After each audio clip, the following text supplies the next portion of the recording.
Salem bus ஸ்டாண்ட்ல வந்துட்டு பழைய பஸ் ஸ்டாண்ட் வந்துட்டு நீங்க பக்தர்கள் அங்கிருந்து திருப்பி நீங்க வரலாம். பழைய பஸ் ஸ்டாண்ட்ல இருந்து 105 பஸ் ஏறி அதே மாதிரி இப்ப வந்து பஸ் விட்டுருக்காங்க நம்ம கோயிலுக்குன்னு சொல்லிட்டு மினி பஸ் விட்டுருக்காங்க.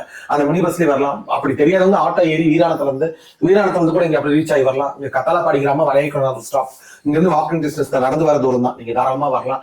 ஏன்னா நம்பிக்கை வைக்கிறதோட கருவறையில் இருக்கிற அம்மனை நம்பிக்கை வைக்க அவதான் உங்களை காப்பாற்றுவோம். என் கணவருக்காக இந்த அம்மாட்ட வந்தேன், நிறைவேறிடுச்சு. இப்ப பிள்ளைக்காக வந்திருக்கேன். இவங்களை நம்பி வர்றவங்க யாரும் கைவிட மாட்டாங்க. கணவருக்கோசரம் என்ன விஷயமா வந்தீங்க? என்ன விஷயமானா சொல்லுங்க. அதெல்லாம் தப்பான வழியில போனாரா? தப்பான வழியில போனான்னு சொல்லிட்டு வந்தேன். அது இப்ப கொஞ்சம் பரவாயில்ல எனக்கு. கிரேட், சந்தோஷம். நீங்க எதுக்கு வந்தீங்க? நான் பிள்ளைக்கு வந்தேன், என்னோட லோனுக்காக வந்தேன். லோன் முடிஞ்சிருச்சு, உள்ள போய் கையெழுத்து தான் போன, அதுதான் இப்போ வந்திருக்கேன். பிள்ளைக்கும் வயிற்று வலி கொஞ்சம் பரவாயில்ல. நன்றி நன்றி நன்றி. ஆமாங்க, நிஜமா சொல்றேன். நானே அது அவளை வச்சுதான் எனக்கு வாழ்க்கையே. அவள் தான் உயிரோட இருந்த போர். எனக்கு சொத்து கூட அவளை பிரச்சனை கிடையாது. அவள் உயிரோட இருந்து நம்ம பேர் சொல்லணும், அதுதான் எனக்கு. பிள்ளை பரவாயில்ல, மருந்து மட்டும் எழுதி கொடுத்தீங்கன்னா போதும். நன்றி, எழுதி தரேன். ஆமா, எனக்கு அமௌண்ட் தான் இல்லாம தான் வந்தேன். அதுக்கப்புறம் மாசம் வந்து 1 வருஷமா வந்து 1 வருஷமா வராங்க. உண்மை சொல்லலாம். என் வீட்டுக்காரரு கார்த்திகை மாதம் போனவர் வரல. அம்மா சொன்னாங்க பரிகாரம் பண்ண சொன்னாங்க. 18 நாளுக்குள்ளே வந்துடுவாரு. பரிகாரம் 2 நாள் பண்ணேன், அதுக்குள்ளே வந்துட்டாரு. அது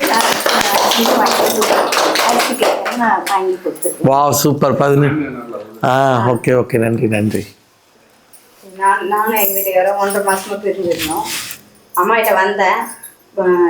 21 நாளில் விளக்கு போட சொன்னாங்க. அது பிள்ளையாருக்கு தண்ணி ஊற்ற சொன்னாங்க. நான் 3 நாள் தான் தண்ணி ஊற்றினேன். 4வது நாள் வந்துட்டார்.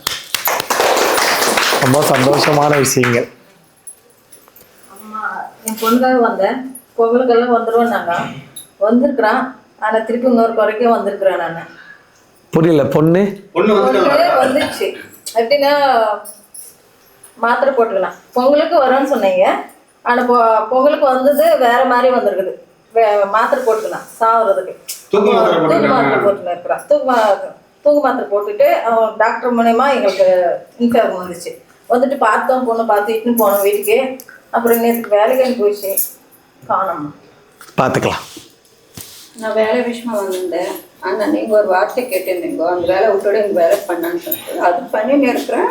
பரவாயில்லம்மா. வச்சுருந்தோம். ரொம்ப பிரச்சனையே, கடையே க்ளோஸ் பண்ணுற நிலமையில இருந்துச்சு. அம்மா வர சொன்னாங்க, வரல. அப்போ இடையில வந்துட்டு போனேன். இப்போ வியாபாரம் நல்லபடியாக நடக்குது. வீடியோ வேண்டாமா அப்படி சொல்லி அம்மா கிட்ட நான் படுத்து வந்திருந்தோம். எங்களுக்கு ரொம்ப பிரச்சனை இருந்துச்சு. எதிரியை காட்டி கொடுக்கணும்னு சொன்னாங்க. அம்மா எனக்கு சத்திய வாக்கு கொடுத்தாங்க.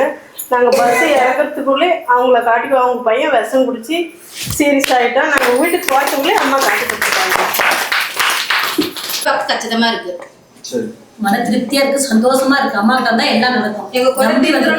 நாங்கள் அம்மா கிட்ட சந்தோஷமா எங்க குறையெல்லாம் தீர்த்து அம்மா நல்லபடியா இருக்கணும், நல்லா எங்களை காப்பாற்றணும்.